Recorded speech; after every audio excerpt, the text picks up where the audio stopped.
बिस्मिल्लाहिर्रहमानिर्रहीम। सैयदना करीम सल्लल्लाहु अलैहि वसल्लम।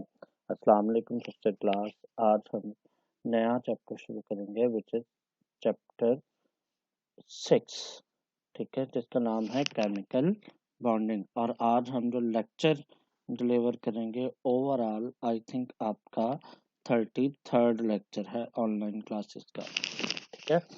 तो देखें chemical bond, what is chemical bond. पहले तो आपको ये पता होना चाहिए कि केमिकल बॉन्ड क्या है। Chemical bond is the force of attraction, is the force which hold the which hold together two or more than two atom और आयन, दो एटमों या आयंस को बांध के रखने वाली फोर्स को क्या कहते हैं, केमिकल बॉन्ड। और इस फोर्स के नतीजे में क्या बनते हैं, लार्ज वैरायटी ऑफ कंपाउंड बनते हैं, ठीक है। तो इसका मतलब ये हुआ कि which hold together two or more atoms or ions to form large variety of compounds. तो इसका मतलब है ये पहली डेफिनेशन होगी केमिकल बॉन्ड की। दूसरी डेफिनेशन यहीं से शुरू कर लें, यहाँ से दूसरी डेफिनेशन शुरू होगी। वो क्या होगी, देखें, the force which are responsible forces which are responsible for such bonding and shape of molecule formed are as result of chemical combination। ये केमिकल कम्बिनेशन के नतीजे में बनने वाली फोर्सेस हैं, केमिकल कम्बिनेशन के नतीजे में बनने वाली फोर्सेस हैं, इन्हें हम केमिकल बॉन्ड्स कहते हैं। इस चैप्टर में हम लोग बॉन्ड बनाने के लिए जो प्रोसीजर है कि बॉन्ड कैसे बनता है, केमिकल बॉन्ड की नेचर क्या है, और इसके मतलब जितनी भी थ्योरीज हैं हम उसको यहाँ पे डिस्कस करेंगे। लेकिन इससे पहले आपको ये पता होना चाहिए कि एटम बॉन्ड क्यों बनाते हैं, कॉजेज ऑफ केमिकल कम्बिनेशन, यानी एटम केमिकली कंबाइन क्यों होते हैं। उसकी सबसे पहली रीजन समझने के लिए ना आपको ये पता होना चाहिए कि पहले आपने इस क्वेश्चन के आंसर को तलाश करना है कि नोबल गैसें क्यों रिएक्टिव नहीं होती हैं, ठीक है। अब यहाँ से आपको थोड़ा सा आइडिया होगा जिसमें आप ये बताएंगे कि हर एटम केमिकल बॉन्ड क्यों बनाता है। लेकिन इससे पहले आपको नोबल गैसों की लेस रिएक्टिविटी का पता होना चाहिए कि क्यों कम रिएक्टिव है, ठीक है।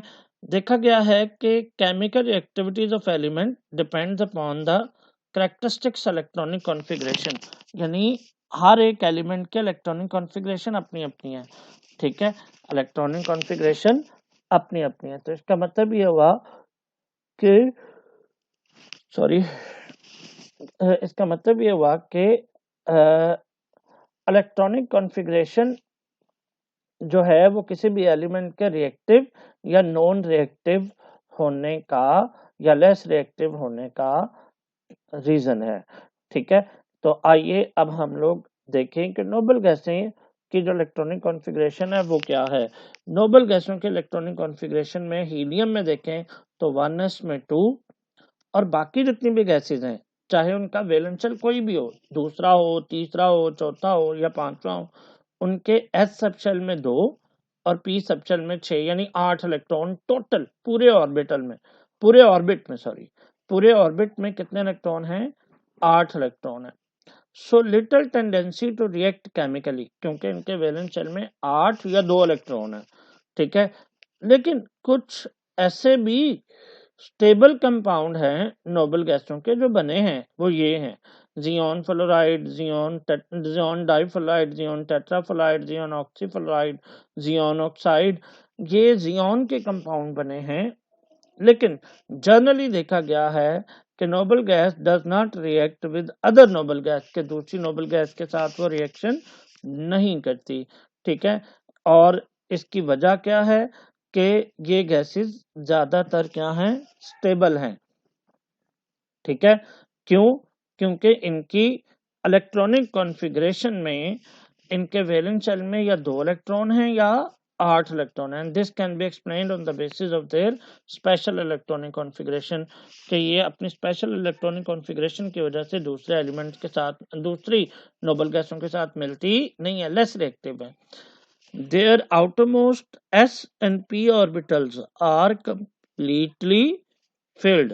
इनके आउटरमोस्ट शेल के s और p ऑर्बिटल कंप्लीटली फिल्ड होते हैं। जैसे इनके नोबल गैस के इलेक्ट्रॉनिक हीलियम में देखें 1s में 2 कंप्लीट है, नियॉन में देखें ये इसका दूसरा वैलेंस शेल है 2, इसके 2 में भी s है, 2 के s में भी 2 हैं और 2 के p में भी 6 इलेक्ट्रॉन है, यानी ये कंप्लीटली फिल्ड है। यही वजह है कि ये ज्यादा रिएक्टिव नहीं है। अब सवाल ये पैदा होता है कि एटम क्यों दूसरे एटमों के साथ मिलते हैं, एटम क्यों दूसरे एटमों के साथ मिलते हैं। All other element combine with one another, वो एक दूसरे के साथ मिलते हैं ड्यू टू इनहेरेंट टेंडेंसी, उनको एक वरासती सलाहियत मिलती है टू स्टेबलाइज देमसेल्फ, अपने आप को स्टेबलाइज करने के लिए। यानी नोबल गैसें क्यों स्टेबल हैं, क्योंकि उनके इलेक्ट्रॉनिक कॉन्फ़िगरेशन में वैलेंस शेल कंप्लीट है 8 इलेक्ट्रॉन के साथ। लेकिन दूसरे एलिमेंट क्यों कंबाइन करते हैं, क्योंकि वो अपनी इलेक्ट्रॉनिक कॉन्फ़िगरेशन को नोबल गैस के मुताबिक कर कर अपने आप को स्टेबलाइज करने की, स्टेबलाइज मतलब क़याम पजीर करने की कोशिश करते हैं, यानी अपने आप का वजूद को मजबूत करने की कोशिश करते हैं। They get their stabilization by losing electron, वो अपनी स्टेबलाइजेशन को इलेक्ट्रॉन देकर, लेकर या इलेक्ट्रॉन शेयर करके हासिल करते हैं। ठीक है, and the nearest noble gas, और फिर आप to attain the nearest noble gas electronic configuration, और इस टेंडेंसी को जिसमें वो अपने वैलेंस शेल में 8 इलेक्ट्रॉन मुकम्मल करते हैं, इसको क्या कहते हैं, ऑक्टेट रूल। अब कुछ एग्जांपल्स हैं उन एलिमेंट्स के जो अपने इलेक्ट्रॉन लूज करके नोबल गैस के इलेक्ट्रॉनिक कॉन्फ़िगरेशन हासिल करते हैं। जैसे लिथियम है, इलेक्ट्रॉन लूज करते हैं, क्यों, क्योंकि इनके इलेक्ट्रॉन बिफोर लॉस और गेन ऑफ इलेक्ट्रॉन, इसके नॉर्मल इलेक्ट्रॉनिक कॉन्फ़िगरेशन ये है स्कूल यानी 1s2 एंड 2s1।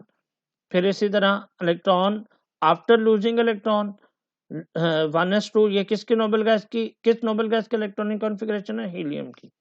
इसी तरह मैग्नीशियम लूज ऑफ इलेक्ट्रॉन रखने की सलाहियत रखता है, ठीक है, लेकिन इसके वैलेंस शेल में 3s में 2 इलेक्ट्रॉन है, ये देकर नियॉन के इलेक्ट्रॉनिक कॉन्फ़िगरेशन हासिल करने की कोशिश करता है। फ्लोरीन, इसके इलेक्ट्रॉनिक कॉन्फ़िगरेशन में देखें तो 2p अभी एक कंप्लीट है, इनकम्प्लीट है, इसमें 1 इलेक्ट्रॉन की जरूरत है और वो 1 इलेक्ट्रॉन लेकर नियॉन के इलेक्ट्रॉनिक कॉन्फ़िगरेशन हासिल करने की कोशिश करता है। इसी तरह सल्फर जो है, ये भी अपने वैलेंस शेल में 2 इलेक्ट्रॉन लेकर अपनी नोबल गैस आर्गॉन के इलेक्ट्रॉनिक कॉन्फ़िगरेशन हासिल करने की कोशिश करता है। तो यहाँ से आपको पता चल गया कि एटम्स बॉन्ड क्यों बनाते हैं, क्योंकि वो अपने आप को स्टेबलाइज करते हैं। स्टेबलाइज करने के लिए वो क्या करते हैं, इलेक्ट्रॉन देते हैं या लेते हैं या इलेक्ट्रॉन को शेयर करते हैं, ताकि उनकी इलेक्ट्रॉनिक कॉन्फ़िगरेशन करीब तरीन नोबल गैस के मुताबिक हो जाए। ठीक है, अब आइए कुछ कुछ ऐसे एलिमेंट भी हैं जो इलेक्ट्रॉन देने और लेने दोनों की सलाहियत रखते हैं। फॉर एग्जांपल हाइड्रोजन एक ऐसा एलिमेंट है जो इलेक्ट्रॉन देने और लेने की सलाहियत रखता है, लेकिन ये किस पे डिपेंड करता है कि कंडीशंस क्या हैं। अगर हाइड्रोजन किसी ऐसे एलिमेंट के साथ मिलता है जो आसानी से इलेक्ट्रॉन दे सकता है तो उससे इलेक्ट्रॉन लेगा, और अगर कोई ऐसे एलिमेंट के साथ मिलता है जो आसानी से इलेक्ट्रॉन ले सकता है तो उसको इलेक्ट्रॉन देगा।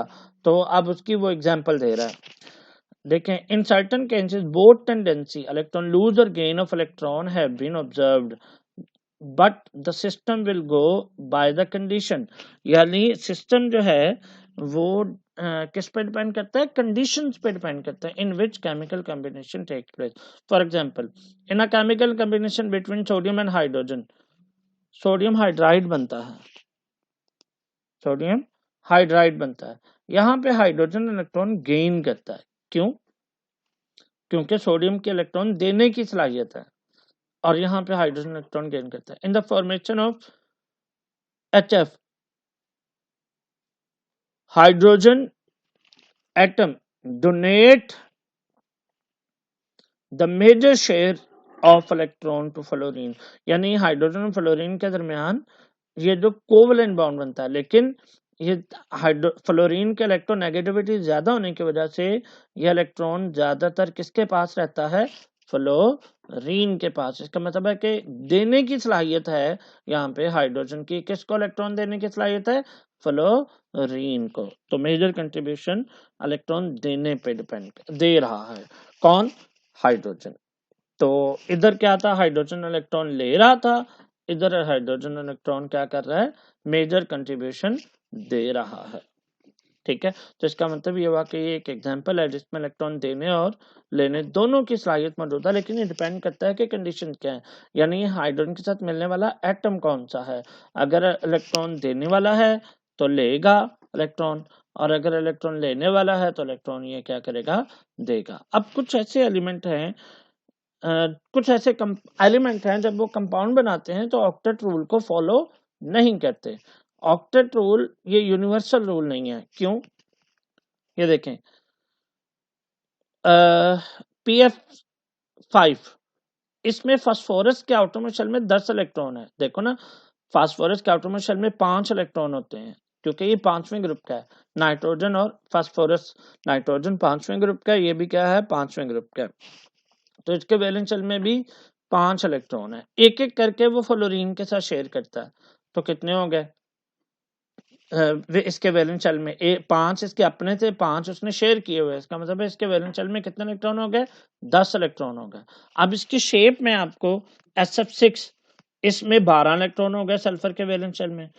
बोरॉन Cl3 BCl3 इसके वैलेंस शेल में 6 इलेक्ट्रॉन होंगे, क्योंकि बोरॉन के वैलेंस शेल में 3 इलेक्ट्रॉन है, 3 शेयर करता है क्लोरीन के साथ, तो 6 हो जाएंगे, 3 और 3 6 हो जाएंगे।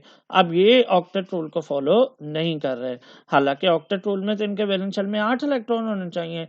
तो कुछ ऐसे कंपाउंड भी हैं जो अपने वैलेंस शेल में 8 से कम या 8 से ज्यादा इलेक्ट्रॉन रख कर भी स्टेबलाइज हैं। तो इसका मतलब है ऑक्टेट रूल जो है वो यूनिवर्सल रूल नहीं है। ठीक है, तो अब इसके शेप्स में आपको दिखा देता हूँ, PCl5 की भी और PCl SF6 की भी।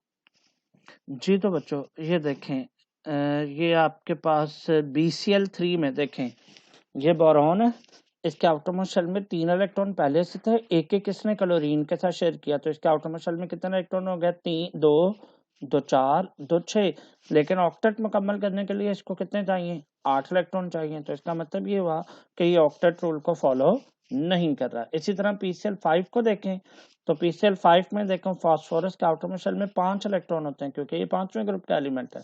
इलेक्ट्रॉनिक कॉन्फ़िगरेशन देखें तो इसके सबसे बाहर वाले शेल में 5 इलेक्ट्रॉन है, एक एक वो किसके साथ शेयर कर रहा है, क्लोरीन के साथ। ठीक है, तो दो ये दो ये दो ये दो ये दो ये तकरीबन 10 इलेक्ट्रॉन हो गए। तो इसका मतलब ये हुआ कि ये भी ऑक्टेट रूल को फॉलो नहीं कर रहा है। इसी तरह SF6 में भी देखें तो ये भी आउटरमोस्ट शेल में 6 इलेक्ट्रॉन रखता है, 6 फ्लोरीन के साथ एक एक इलेक्ट्रॉन शेयर करके। इसके आउटरमोस्ट शेल में भी कितने इलेक्ट्रॉन है, 12 इलेक्ट्रॉन है। ये भी ऑक्टेट रूल को फॉलो नहीं करता।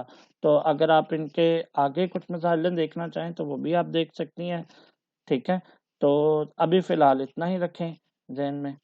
ठीक है, तो फिर उसके बाद नेक्स्ट जो है वो हम लोग आगे की तरफ बढ़ेंगे। यहाँ पे शायद आपको वो इलेक्ट्रॉन जिस तरह BCl3 में मैंने आपको दिखाया, शायद SF6 में भी आपको इसी तरह मिल जाए, नहीं मिल रहा। चलो ये ध्यान में रख लो कि इसके आउटरमोस्ट शेल में 12 इलेक्ट्रॉन है, जो ऑक्टेट रूल को फॉलो नहीं कर रहा सल्फर के आउटरमोस्ट शेल में। इसलिए आप लोग यूनिवर्सल रूल नहीं कह सकते ऑक्टेट रूल को। ठीक है, ठीक, नेक्स्ट जो है वो आपका टॉपिक है, वो है एनर्जेटिक्स ऑफ बॉन्ड फॉर्मेशन। यानी जब बॉन्ड बनता है तो इसमें एनर्जी की कैसे तब्दीली आती है। हम लोग एटम जब एक दूसरे के करीब आते हैं ना एटम बॉन्ड बनाने के लिए, तो उनमें एनर्जी का क्या तब्दीली होती है। तो जब एनर्जी तब्दील होती है तो फिर बॉन्ड कैसे बनता है। ठीक है, तो according to modern theory of chemical bonding, atom form bond as it leads to decrease its energy. Atom bond क्यों बनाते हैं? ताकि वो अपनी एनर्जी को कम कर सके। मिसाल के तौर पर वो एक मिसाल दे रहा है, जब दो हाइड्रोजन के एटम, यहाँ पे देखिए डायग्राम भी बनी हुई है, जब दो हाइड्रोजन के एटम अभी दूर हैं, अब इनकी एनर्जी ज्यादा है, ये यहाँ पे पोटेंशियल एनर्जी को शो कर रहा है, ये जो लेवल है ये किसको शो कर रहा है? पोटेंशियल एनर्जी को। लेकिन अगर आप गौर करें आहिस्ता आहिस्ता, यहाँ पर ये इनके दरमियान इंटरमोलिकुलर डिस्टेंस है, यानी दो एटम के दरमियान फासला है। देखो यहाँ पे फासला क्या होता जा रहा है? कम होता जा रहा है। और आहिस्ता आहिस्ता देखो एनर्जी भी क्या होती जा रही है? कम होती जा रही है। क्यों? Energy is lowering due to bond formation. लेकिन एक वक्त ऐसा आता है जब, देखें यहाँ पर पढ़ लें जरा इसको, when two hydrogen atom approaches each other, इसमें फोर्स ऑफ अट्रैक्शन भी एक्टिव होती हैं, फोर्स ऑफ रिपल्शन भी एक्टिव होती हैं, ऑपरेट साइमल्टेनियसली, दोनों इकट्ठी करती हैं। Attractive forces tend to bring the atom close to each other. Attractive forces and potential energy of the system is decreased. Attractive forces atom को करीब लाने की कोशिश करते हैं और उनकी potential energy कम होती है। On the other hand, repulsive forces tend to push atom apart. Repulsive forces atom को दूर करने की कोशिश करती हैं and energy of the system is increased. इस तरह energy of the system क्या हो जाती है? बढ़ जाती है। क्यों ऐसा होता है? क्योंकि रिपल्शन की वजह से लड़ाई हो जाती है एटम के हिस्सों के दरमियान, जिस वजह से एनर्जी थोड़ी सी बढ़ जाती है। It has been found that magnitude of potential energy for attractive forces is more than repulsive forces. ये देखा गया है कि अट्रैक्टिव फोर्सेस की वजह से जो पोटेंशियल एनर्जी कम होती है वो ज्यादा है, और रिपल्सिव फोर्सेस की वजह से जो पोटेंशियल एनर्जी बढ़ती है वो इतनी ज्यादा नहीं बढ़ती। इसका मतलब है ओवरऑल इफेक्ट क्या हो रहा है कि पोटेंशियल एनर्जी कम हो रही है। Therefore potential energy decrease as two hydrogen atom come close to each other या अप्रोच ईच अदर, जब वो एक दूसरे के करीब आते हैं। आखिरकार एक फासला ऐसा आता है जिससे हम 75.4 पिकोमीटर कहते हैं। ये ऐसा बॉन्ड है जहां पे अट्रैक्टिव फोर्सेस डोमिनेट कर जाती हैं, किस पे? रिपल्सिव फोर्सेस पे, यानी कशिश की कुव्वतें दफा की कुव्वतों पर काबू पा लेती हैं, और यहाँ पर पोटेंशियल एनर्जी सबसे कम होती है। और यहाँ पर आप ये कह सकते हैं कि एटम का मॉलिक्यूल क्या हो गया है? स्टेबल हो गया है। ठीक है, सॉरी, दोनों हाइड्रोजन के एटमों का मॉलिक्यूल स्टेबल हो गया। ये देखो यहाँ पे इस फासले पर स्टेबल हो गया जो 75.4 पिकोमीटर है। ठीक है, तो आप इस 75.4 पिकोमीटर को बॉन्ड डिस्टेंस या बॉन्ड लेंथ या कंप्रोमाइज, यहाँ पे कंप्रोमाइज हो गया है अट्रैक्टिव और रिपल्सिव फोर्सेस में ऑफ टू हाइड्रोजन एटम, इसे बॉन्ड लेंथ भी कहते हैं। ठीक है, जब एटम इससे और ज्यादा, ये पढ़ लें जरा इसको, when atom approach the distance of minimum energy, जब वो इस डिस्टेंस पे आ जाते हैं जो 75.4 पिकोमीटर है, ठीक है, उस वक्त जो इनकी पोटेंशियल एनर्जी कम हो चुकी होती है वो कितनी होती है? -436, and this is called bond formation energy, यानी जितनी एनर्जी खारिज हुई है कम होकर खारिज हुई है। तो इसका मतलब है कि हाइड्रोजन का बॉन्ड बनाने के लिए कितनी एनर्जी खारिज होगी? 436.45 किलो जूल पर मोल एग्जैक्ट। वैसे जनरली हम 436 ही कंसिडर करते हैं। The amount of energy evolve, ठीक है, is the amount of energy has to be provided। हाँ, सॉरी, अमाउंट ऑफ एनर्जी कितनी इवॉल्व हुई है? 436.45 and is called bond formation energy. हाँ, अगर यही बॉन्ड तोड़ना हो तो इतनी एनर्जी हमें क्या करनी पड़ेगी? प्रोवाइड करनी पड़ेगी, देनी पड़ेगी। तो इसका मतलब ये हुआ कि जितनी एनर्जी बॉन्ड फॉर्मेशन के दौरान खारिज होती है उतनी ही एनर्जी बॉन्ड तोड़ने के दौरान, बॉन्ड ब्रेकिंग के दौरान क्या होती है? इस्तेमाल होती है। ठीक है, तो ये तो था बॉन्ड में एनर्जी का। हाँ, अगर मजीद हम फासला कम करें, मजीद अब फासला कम, for the case of where repulsive forces are dominate, ठीक है, then attractive forces, energy of the system increase, के एनर्जी ऑफ द सिस्टम, ये सारा कुछ आपने पढ़ा था कि जब अट्रैक्टिव फोर्सेज डोमिनेट होती हैं, लेकिन जब किसी वजह से रिपल्सिव फोर्सेज डोमिनेट हो जाएं तो फिर उनकी एनर्जी बढ़ती है और एटम इंस्टेबिलिटी की तरफ चले जाते हैं। इंस्टेबिलिटी मतलब गैर क़याम पजीरी की तरफ चले जाते हैं, यानी अपने वजूद बरकरार रखने की तरफ नहीं जाते। ठीक है। Consequently bond is not formed, इसके नतीजे में बॉन्ड नहीं बनता। In order to understand the relative size of atom should be known, के ये सारी चीजें समझने के लिए कि बॉन्ड कितना बनना चाहिए, छोटा बॉन्ड बनना चाहिए, बड़ा बॉन्ड बनना चाहिए, ये डिपेंड करता है कि एटम का साइज क्या है। तो हमें एटम का साइज भी देखना होगा। ठीक है, तो एटम के साइज के लिए अलहदा से एक पूरा टॉपिक है। ठीक है, वो हम इंशाल्लाह कल के लेक्चर में डिस्कस करेंगे। ठीक है, अभी तक इतना ही रहने दें, इसको यहीं तक ही याद रखें। तो इसका मतलब ये हुआ कि ये जो पैराग्राफ है इसमें आपने 2-3 डेफिनेशन पढ़नी है। एक बॉन्ड लेंथ,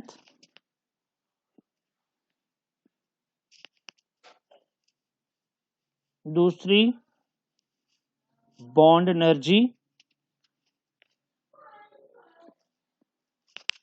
ठीक है, या बॉन्ड फॉर्मेशन एनर्जी,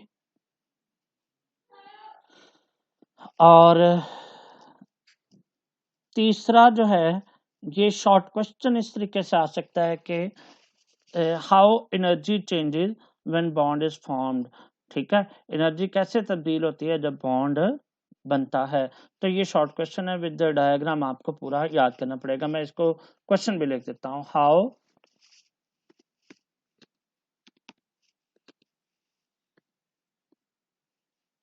एनर्जी